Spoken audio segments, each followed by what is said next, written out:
Bismillahirrahmanirrahim. Assalamualaikum warahmatullahi wabarakatuh.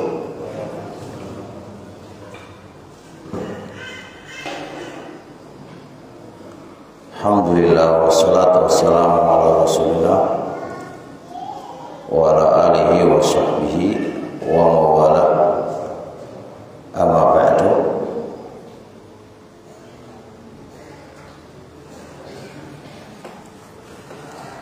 Alhamdulillah, pada malam hari ini kita dimudahkan oleh Allah Subhanahu wa taala untuk bisa ngaji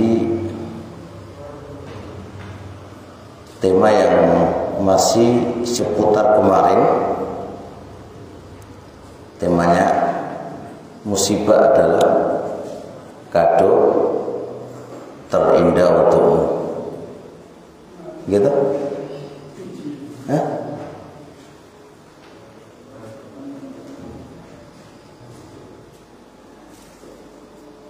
Tahu? Betul? Hah?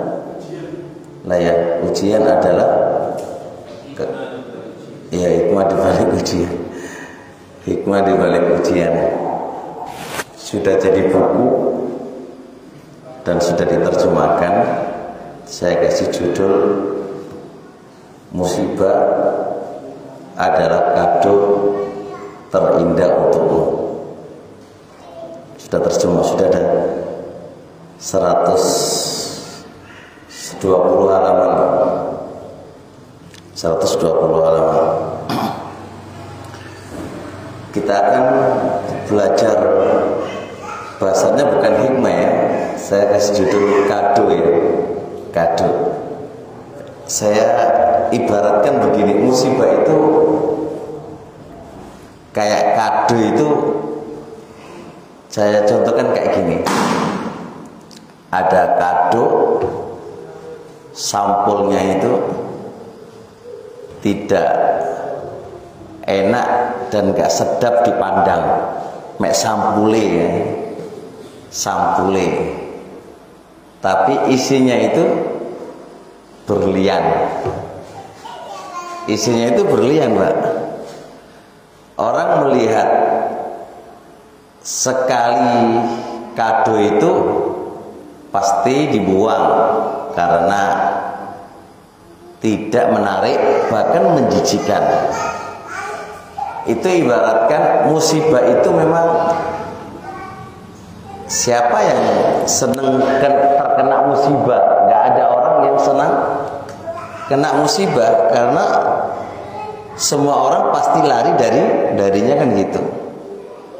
Akan tetapi kalau orang itu memperhatikan dengan seksama, terus berusaha dibuka walaupun tidak sedap dipandang gitu kan, dibuka, nah ternyata isinya apa? Adalah berlian. Begitu pula ujian atau musibah yang Allah berikan kepada kita itu sebenarnya di dalamnya itu terkandung berlian-berlian yang besar. Saya kumpulkan ada 15 kado. Itu sepengetahuan kami, karena kami membuka buku-buku itu. Tapi jari Ibnu Qayyim rahimahullah ta'ala, di balik musibah itu ada kado la yuksiha ilallah, gak bakal ada yang bisa menghitungnya kecuali hanya Allah Subhanahu wa ta'ala. Hikmah kemarin dapat berapa? Hah?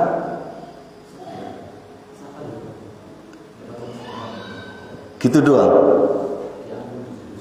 Oh, baru satu kado berarti ya. Baru satu kado ya. Taib. Jadi kado yang pertama atau hikmah yang pertama atau kado yang pertama di balik ujian dan musibah itu apa? Diampuni dosanya, ya. Diampuni dosanya. Syaratnya harus sabar ya. Ingat-ingat itu, syaratnya harus sabar. Terus pendapat ulama sudah saya sebutin di situ nggak ya kemarin? Belum ya? Baru dalil aja ya. Baik ya.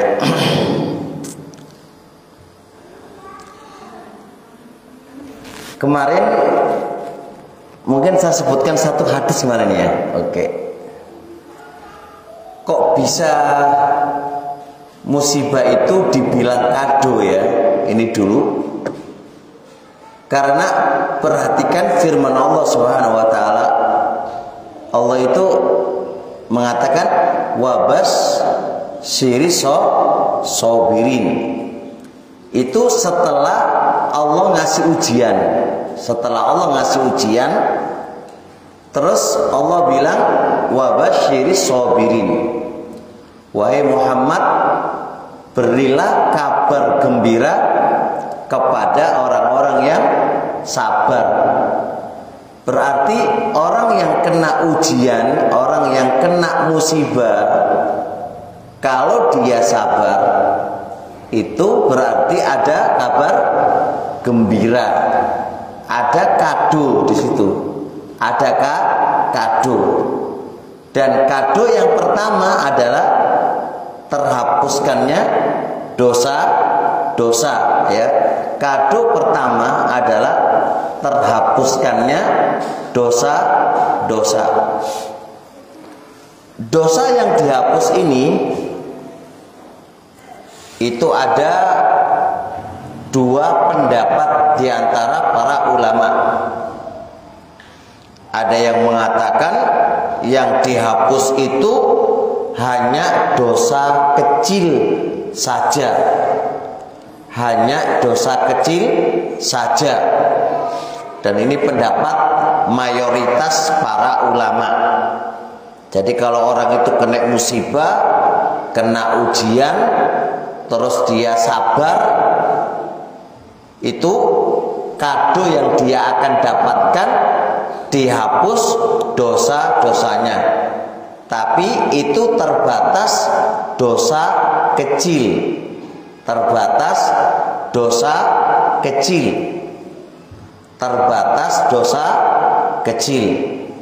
Ini pendapat mayoritas ulama berdasarkan sebuah hadis yang diriwayatkan oleh Imam Muslim dari sahabat Abu Hurairah radhiyallahu ta'ala anhu ketika membahas keutamaan ke masjid. Keutamaan ke masjid itu kan setiap langkah terhapuskan dosa, langkah satu terangkat derajat kan gitu. Itu malam atau ma yajtanibil kabaira, selama dia menjauhi dosa besar. Berarti dosa besar itu nggak diampuni oleh Allah kecuali dia taubat. Kecuali dia taubat. Ini pendapat pertama. Pendapat yang kedua, diampuninya dosa-dosanya itu masuk dosa kecil dan masuk dosa besar. Masuk dosa kecil dan masuk dosa besar. Dengan alasan satu, beberapa hadis yang menunjukkan wala yazalul abdu bil balai, senantiasa hamba itu diuji fi malihi, pada hartanya, wa nafsihi, pada dirinya, wa irdihi, kehormatannya, hatta yalqallaha, sampai dia mati, walaisa alaihi khati'atun, dan tidak ada dosa di pundaknya. Dan itu berfaedah umum. Walaisa alaihi khati'atun, itu nakiro fisyaki nafi. Nakiro di konteks penafian. Itu dalam kaidah usul fikih itu berfaedah umum. Berarti pengampunan dosa-dosa bagi orang yang diuji oleh Allah dan bagi wong kena musibah lalu dia sabar, maka tidak ada dosa atas dia, aman. La dosa kecil wala dosa besar. Dari dua pendapat ini yang paling kuat Allah Ta'ala alam itu pendapat yang kedua. Pendapat yang kedua itu yang paling kuat. Berarti orang yang diuji oleh Allah, wong sing dikai musibah oleh Allah, ya selama dia sabar, ya selama dia sabar dan mengharap pahala di sisi Allah, maka akan dihapus dosa-dosanya. Terus beda kasusnya dengan apa tadi? Kalau ke masjid, ya kan? Kalau ke masjid itu kan mek sekedar berangkat ke masjid. Beda kasusnya kalau dia diuji. Kalau diuji itu kan butuh sabar, gitu kan? Butuh sabar, butuh iman yang kuat, gitu kan? Kalau mek melakukan masjid aja kan amalan yang kecil. Jadi tidak beda kasus. Kasus ini sendiri, kasus ini sendiri. Jadi kesimpulannya, barakallahu fiik. Jadi apa itu kado pertama dari kado-kado yang disampaikan oleh Nabi dan para ulama itu bagi orang yang diuji oleh Allah dan bagi orang yang diuji oleh Allah dengan aneka ragam ujian, ya selama dia sabar dan mengharap pahala di sisi Allah, maka akan dihapus dosa-dosanya. Ibnu Katsir mengatakan begini, setelah menyebutkan ayat wabasyiris sabirin, kata beliau, hadhihi anwa'un minal balaya, ini beraneka ragam ujian-ujian. Qad yamtahinullahu biha ibadahu, terkadang Allah itu uji hamba-hambanya dengan musibah-musibah tadi. Lihat, faman sobaro, syaratnya Pak, barang siapa yang mau sabar, wahtasaba, mengharap pahala. Ketiga, wastaslama li amrillah, pasrah karo perintahe Allah, pasrah karo keputusane Allah, katabalahul ajra al jazila, Allah akan tuliskan untuk dia pahala yang besar, pahala yang besar ya. Wa basyarahullahu, dan Allah akan memberikan kabar gembira kepadanya. Kabar gembira apa itu? Bi ayyu awwidhahu amma asabahu, Allah akan ganti untuk dia dari apa-apa yang Allah telah uji. Jadi ketika Allah ngasih ujian dan cobaan itu, pasti Allah akan ganti dengan ganti yang lebih baik. Itu janjinya Allah itu. Jadi ketika diuji syaratnya mek telu tok, sabar, mengharap pahala. Ketiga apa? Pasrah karo takdiri Allah. Mek ngono tok, Pak. Ini kalau benar-benar kita lakukan, maka dapat kado, dapat hadiah dari Allah. Di antaranya apa tadi? Penghapusan dosa, ya, penghapusan dosa. Dan penghapusan dosa ini lebih baik dari apa-apa yang Allah telah uji kepada kita. Lebih baik dari mata yang hilang, lebih baik dari kaki yang hilang, lebih baik dari tangan yang hilang, ya kan? Lebih baik daripada telinga yang hilang. Gimana Pak? Gimana? Ujuk-ujuk kita itu hari ini bisa melihat, nanti malam nggak bisa melihat, buta kita kan? Nah, kalau kita buta terus jenengan sabar sabar, terus mengharap pahala di sisi Allah, pasrah karo takdiri Allah, berarti apa? Ya, Anda dapat lebih baik daripada mata itu sendiri, berupa pengampunan dosa dan masih banyak yang lain kado-kado yang sudah Allah siapkan untuknya. Wes, mudah ora ya. Tapi kira-kira berat gak Ustaz ya kan? Mosok mata itu kan paling indah untuk kita ya kan? Telinga kan paling, itu kan ala pikiran kita yang dangkal, keilmuan dan dangkal di dalam menentukan kemaslahatan kan. Kan semua yang dipilihkan Allah untuk kita itu kan terbaik untuk kita kan. Gimana? Karena yang ngerti tentang diri kita mana terbaik untuk kita, endi sing paling apik untuk kita, mana yang lebih bermaslahat untuk kita, siapa? Allah. Terus yang lebih sayang ke kita daripada kita ke kita kan Allah. Allah itu lebih sayang ke kita daripada kita ke kita. Yang namanya sayang pasti apa yang dipilihkan olehnya untuk kita itu pasti terbaik dan pasti itu yang paling apik. Masya Allah. Sehingga kalau memahami semisal ini, fayakunul bala'u fi haqqihi rahmatan wa nikmatan.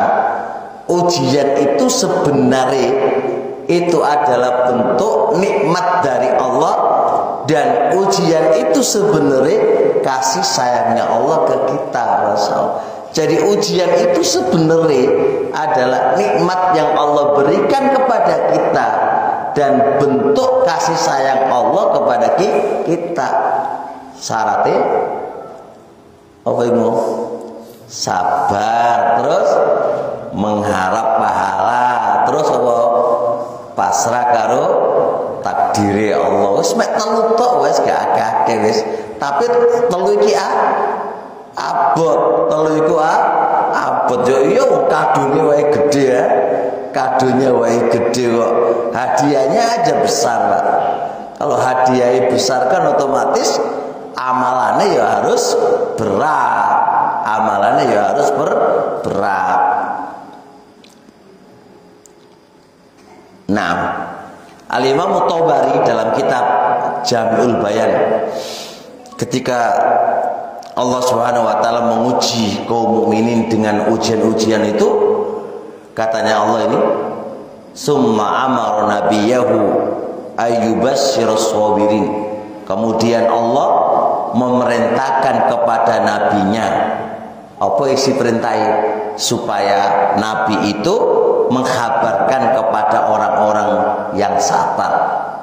Dengan apa? Dengan dikasih kabar gembira. Apa itu? Bima a'addalahum indahu minal karamah. Dengan sesuatu yang Allah sudah siapkan. Jadi ada sesuatu yang Allah sudah siapkan untuk mereka, berupa apa? Karamah, kemuliaan. Jadi sabar wae, wis ono sudah disiapin oleh Allah hadiah terbaik untuk mereka, wis disiapno gitu loh.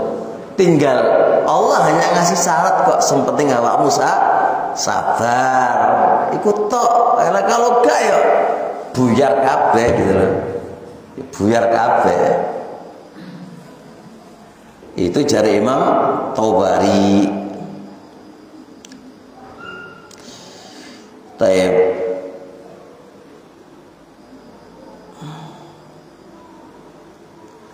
Al-Imam Ibnul Qayyim rahimahullahu taala dalam kitab Zadul Ma'ad juz 3 halaman 195 kata beliau, al-bala'u nikmatun. Ujian itu adalah kenikmatan. Kita menganggap nikmat kalau berupa kesenangan ya. Kalau menyenangkan hati itu nikmat. Kalau enggak menyenangkan hati jenenge apa? Napa jenenge? melarat gitu ya. Enggak. Ujian itu nikmat.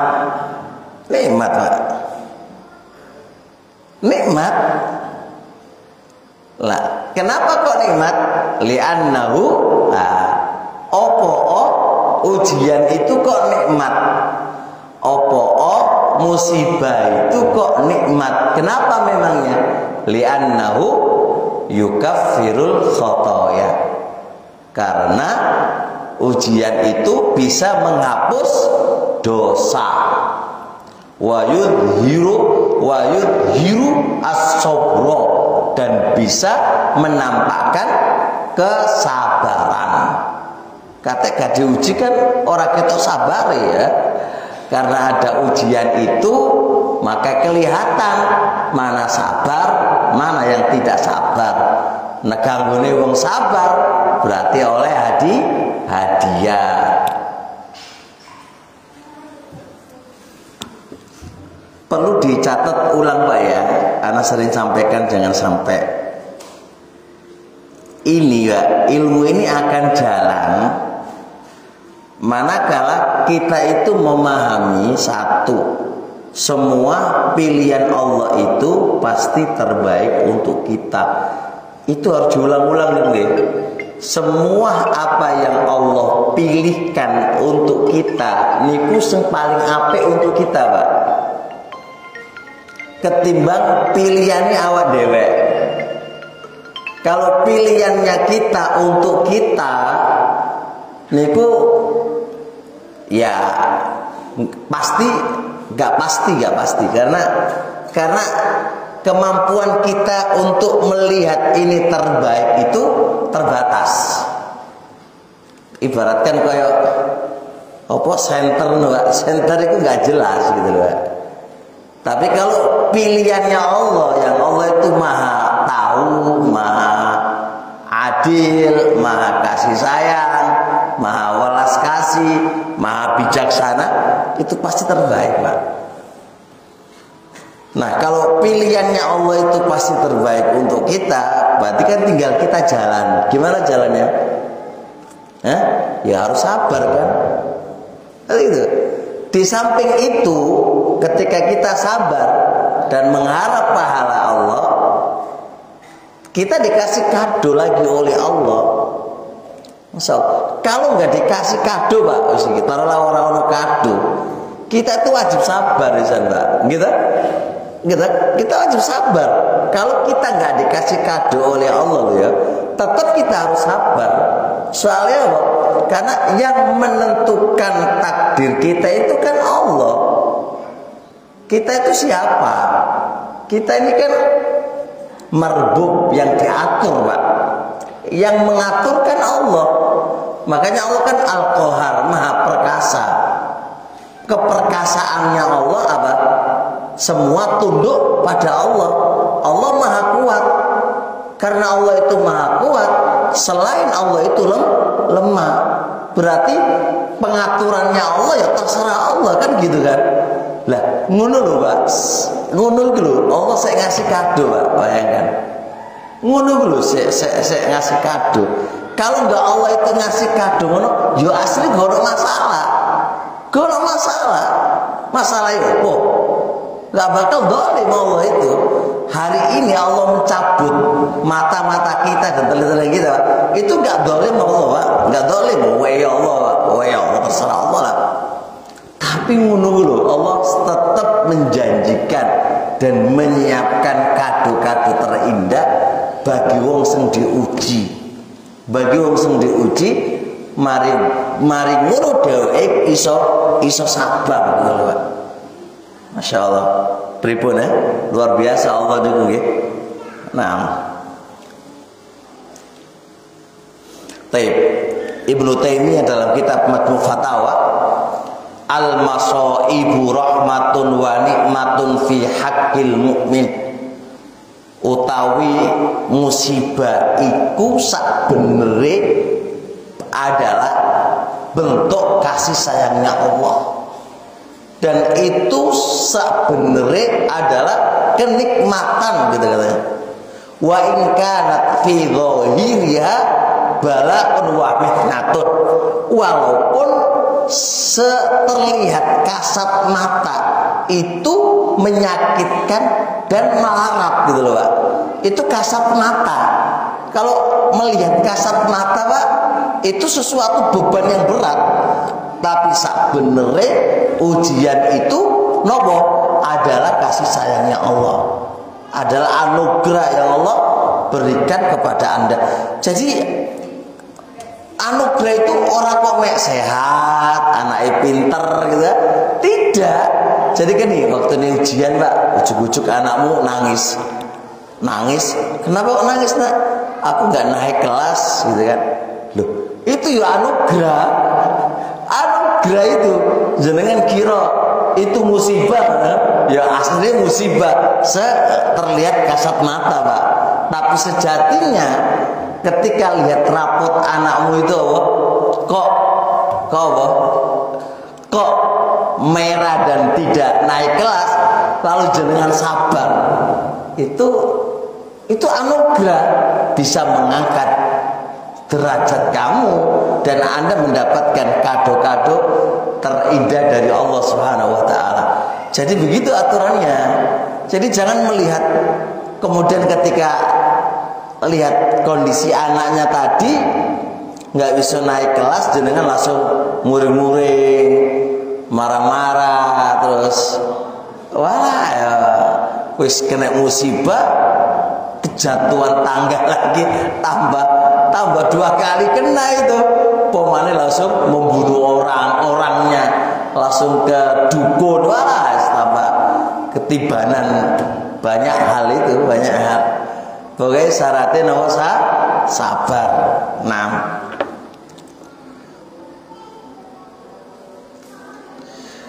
Ibnu Hajar dalam Fathul Bari, al-bala'u idza sabara alaihi al-'abdu kana kaffaratan lahu.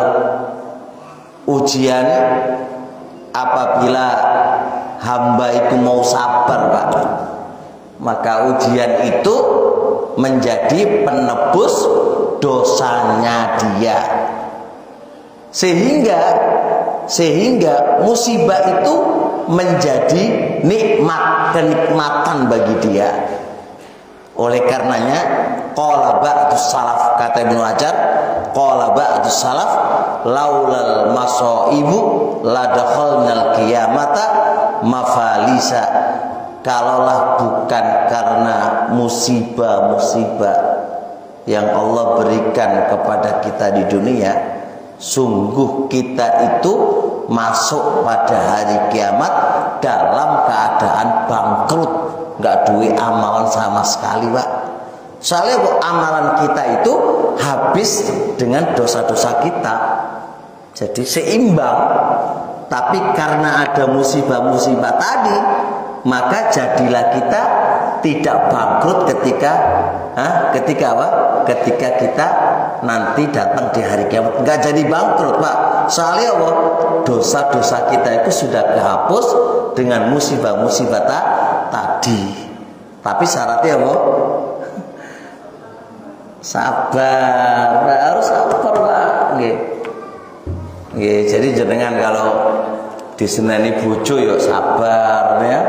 Nggih Pak, diantemi bojo yo sabar, katok-katok mergawe mulai-mulai disuwuneni bojo sampeyan ya sabar, jenengan sabar wae ya. Itu ujian Pak. Mulai-mulai wis katok disuwuneni karo bojone, dikongkon masak ya mbantah wae ya Pak ya. Ngono iku ya ujiane kanggo jenengan, ya harus sabar. Jenengan wong cerewet wedok cerewet sampean balang karo waktu ya gak nyelesaikan masalah ya kan. Jadi nih mek tukaran. Nah, tukaran itu gak ngira oleh pahala, tambah oleh dosa. Sing wedok ya dosa, sing lanang ya dosa.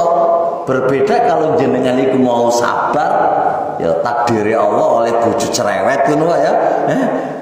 Wis kok takdiri Allah oleh bojo cerewet. Ya sabar wae ya. Sadar, itu justru jenengan nggak perlu nggak perlu apa? Nggak perlu orang lain untuk menghapus dosa sampean. Lewat bojo sampean wis apa? Wis iso menghapus dosane sampean. Ngono lho, Pak. Ya apa? Ya apa? Enak to. Syaratnya nah sing bahaya itu kalau gak iso sabar itu ya. Lagi panas ya hari pertama iso sabar, Pak. Hari kedua, hari ketiga iso sabar. Baru ngono hari kelima gak iso sabar, gelutan baru ngono, Pak. Entek kabeh balai ya. Entek kabeh balai. Ya Allah, ya Allah. Nggih.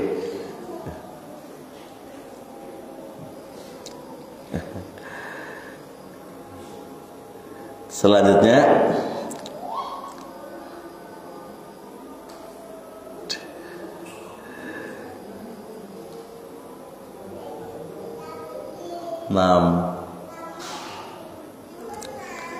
hadis ketiga, Pak ya. Tadi kan hadis pertama kemarin kan udah. Hah? Sekarang hadis ketiga nggih. Ya tak? Baik, sekarang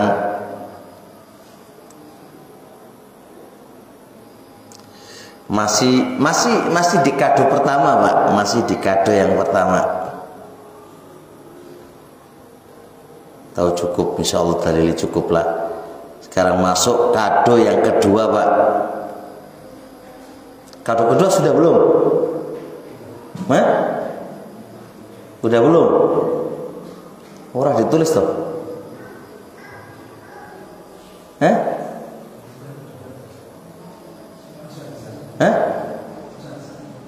Enggak, sekarang kado kedua belum? Hikmah yang kedua belum? Belum ya. Al-imtihan wa al-bala'u sababun litamhisil mu'minin. Ujian itu salah satu cara untuk memfilter orang mukmin, memfilter orang mukmin. Iki mukmin beneran apa mukmin awat-awatan? Tahu Pak? Mukmin metasi atau mukmin beneran? Itu dengan ujian. Padha karo bojo, Pak. Bojo saat jenengan ganteng, saat jenengan duwite akeh. Terus bojo itu kok marek-marek karo kesampean, taat karo sampean. Iku sik gurung, Pak, iku iso metasi sakjane iku ya. Iku sik gurung terfilter, Pak. Nah, ntar kalau jenengan dadi elek, sajoto jatuh, terus mari ngono wajah sampean niku gak sido ganteng ya. Mari ngono usaha bangkrut. Nah, iku delok. Sek tetep patuh karo bojo apa gak. Nah, kalau tanpa ujian Pak gak bakal ketok. Tanpa diuji ngono gak bakal ketok. Ternyata setelah diuji oleh Allah, kondisi suami koyo ngono modele, si istri kok sek taat, sek patuh wae. Wah, itu berarti istri sejati ya. Tapi setelah jenengan bangkrut ya, mari ngono turun apa ketaatane, bahkan ada rencana pengen minta cerai. Wah, ya memang wedok itu mau ya gurung solih apa solihai mek pura-pura tok ya kan ngono Pak. Jadi belum terfilter, Pak. Begitu pula misal kayak teman ini, teman Pak, teman itu bisa teman sejati atau teman mek bujuan. Itu saat ada ujian, Pak. Saat jenengan taruhlah di rumah sakit Pak, terus ono konco kok gelem marani, terus bahkan menawarkan diri nemani Anda di situ. Nah itu konco sek tenan iki Pak. Iku jenenge konco apa? Konco sejati gua. Tapi kalau sampai di rumah sakit gono sing takon awakmu, ya kan? Ya pas dheweke buta tok ning awakmu gitu ya. Ngono kuwi wis kanca apa ngono ya. Iku kanca belum terfilter ya. Apa maneh saat Anda jatuh Pak, jatuh terus teman itu menjauh dari kamu. Iku jenenge teman yang tidak sejati Pak. Makanya dari situ kita bisa ambil hikmah kan Pak. Hikmah di balik ujian itu bisa memfilter posisi kita sendiri ya Pak.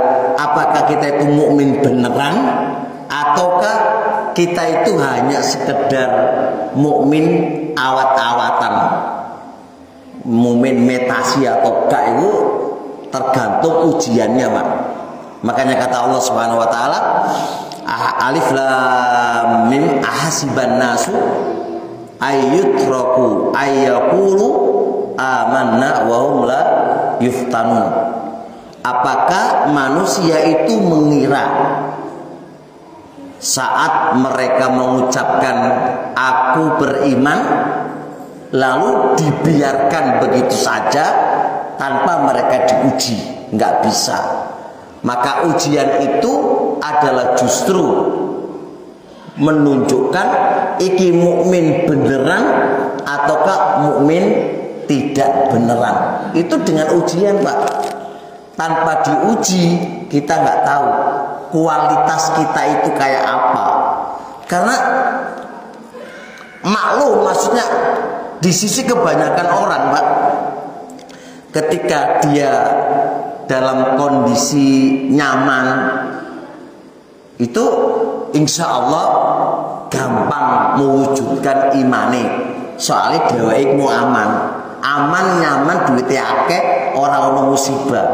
Tapi giliran saat itu diuji kemelaratan dan semisalnya, nah itu baru ketahuan Pak. Awal-awal dheweke ini ngaji ya, itu mungkin Pak, saya gurung kelihatan ngaji tenannya, itu saya gurung kelihatan Pak.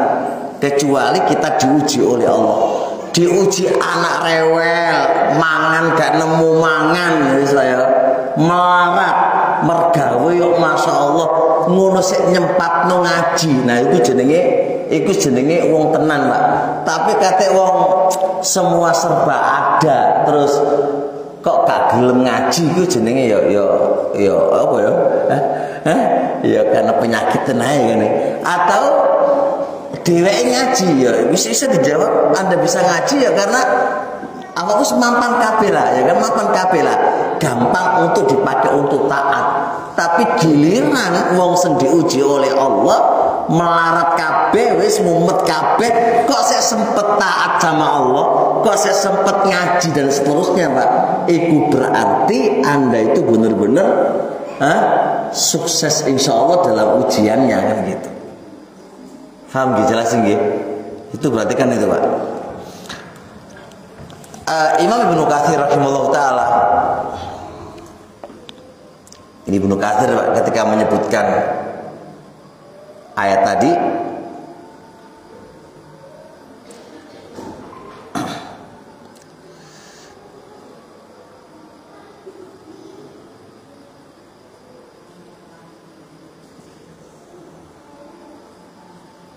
taib, atau langsung aja Imam Tobari aja Pak, langsung. Allah menguji itu liyatabayyana sidquhum min kadzibihim. Allah menguji dengan kemelaratan itu supaya jelas kejujuran mereka dari dustanya mereka. Jadi untuk melihat wong ki jujur apa enggak jujur itu butuh diuji. Butuh diuji. Nah, Imam Qurtubi berkata, ketika Allah menguji dengan musibah-musibah itu, apa kata beliau? Supaya nampak mana yang jujur, mana yang dusta, mana mukmin dan mana munafik. Kan kelihatan Pak, iki wong munafik. Kan munafik kan kayak aku beriman. Tapi ketika diuji coba kayak apa dia? Gitu. Nah, kata beliau, di dalam ayat ini kata beliau, justru itu penggembira, kata Qurtubi ini. Justru tasliyatun lil mu'minin, justru di ayat ini ada bentuk kabar gembira untuk orang-orang mukmin. Kenapa? Saat Allah menguji mereka, itu bukan berarti kurang imannya mereka. Ini pahami. Saat Allah menguji mereka, itu bukan berarti ada celah di iman mereka, bukan. Tapi dengan ujian itu pengennya Allah, Pak, ziyadatan lahum fil fadl. Allah ingin menambahi keutamaan-keutamaan yang Allah akan berikan kepadanya. Itu bukan ada celah di imannya, bukan. Jadi ujian itu bukan berarti ada masalah di iman, bukan. Itu justru akan Allah tambahkan keimanan kamu, justru Allah akan tambahkan keutamaan untukmu gitu loh. Jadi ini kan, jadi jangan sampai keliru kalau sampai gini kan, ya Allah salahku apa ya Allah, kok ujian kok bertubi-tubi gitu kan. Kan ngono toh. Selalu kan ngomong ngono, Pak. Sabar Bapak Ibu. Jangan bilang ya Allah sampai ada teman itu, Pak. Dan memang benar. Dia itu kalau ngomong, Pak, Masya Allah, sok-sok Pak. Mau sok ya. Jadi meyakinkan banget gitu, Pak. Tapi saya punya kaidah, jenengan ngomong apa wae, Pak. Engko pasti di belakang itu ono ujiane. Kebetulan banget, Pak. Pas ngomong tek ora apa kabeh kowe Allah wis ngene wae diuji tenan, Pak. Traveler rugi, Pak. Sampai memulangkan jamaah itu gak iso mulai, Pak. Kemarin telepon aku nih, Ustaz, tak kirim buku saya itu. Ada 2 orang, Pak, yang lagi jatuh. Yang satu, alhamdulillah ada pencerahan setelah baca buku ini. Terus yang kedua, belum baca, tapi cerita dulu. Ustaz, sampai aku begini, ya Allah, kenapa aku nggak dengar doaku gitu aja. Jadi sampai mana, Pak? Sampai astagfirullah. Iku ngaji suwe, Pak. Memang kalau ujian itu nggak sembarang orang, Pak. Padahal kalau saya lihat kalau Anda menggelem sabar, wis masya Allah. Sampai mana, Pak? Jadi aku sudah sekian lama berdoa, sholat malam sampai aku nangis. Ya Allah, apakah Engkau tidak mendengar? Sampai meragukan. Allah itu Maha mendengar, Pak. Saking berat ujian yang menimpa kepadanya. Terus tak kirim buku ini, alhamdulillah. Lalu ya, jazakallah khairan, engkau menyelamatkan akidahku dan tauhidku gitu ya. Jadi ujian itu nggak kayak sembarang orang, Pak. Memang kalau gampang ngomongnya gampang, tapi saat benar-benar diuji itu luar biasa. Anda itu bisa atau tidak, ya belum tentu. Maka oleh karenanya kajian ini kajian penting banget, Pak. Tolong jenengan persiapan, Pak, karena suatu saat, bukan suatu saat, Pak, pasti kita akan diuji oleh Allah, pasti, Pak. Gak mungkin tidak. Ujian itu sunnatullah, takdir Allah yang tidak akan berubah, Pak. Itu pasti. Kita butuh persiapan mulai sekarang. Jangan sampai jatuh 2 kali, terpelosok masuk ke dalam lubang neraka, Pak. Dan sudah banyak cerita dari teman-teman kita yang ngaji, Pak. Banyak cerita.